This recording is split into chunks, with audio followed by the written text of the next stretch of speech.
A few years ago, a professor taught a climate change course reaching about 100 students per semester.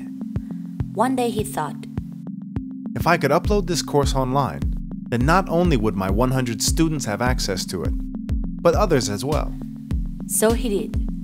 And this is what happened. Anna sent the course's content across the country to Alex, who was studying climate change. Alex found it so interesting that he forwarded a copy to his friend Lulu in Africa.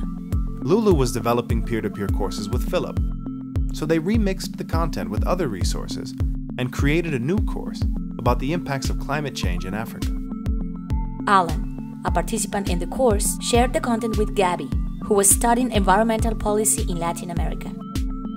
Gabby brought the content to her class, and together they translated it into Spanish. After that, Gabby's professor shared it with his other classes. Myra, another student, shared the content with her father, who passed it on to his colleagues. Gabby's professor also forwarded the content to David, a colleague in the UK who was researching climate change.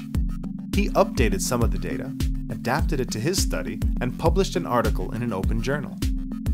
Researchers from all over the world were able to read the article. David sent the updated content back to the original professor.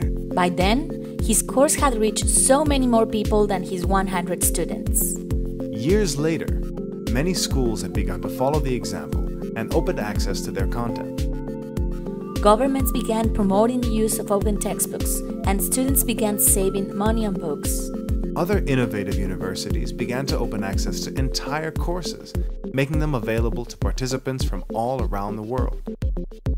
These are open educational resources, teaching, learning, and research resources that can be reused, redistributed, remixed, and revised. Open educational resources are accessible to everyone: learners, teachers, researchers, parents, workers, citizens, to you. This is open education, knowledge as a public good. Everyone has the right to be educated, yet only a few have access to school. Open educational resources increase access to, improve quality of, and reduce costs of education. Sharing knowledge is important.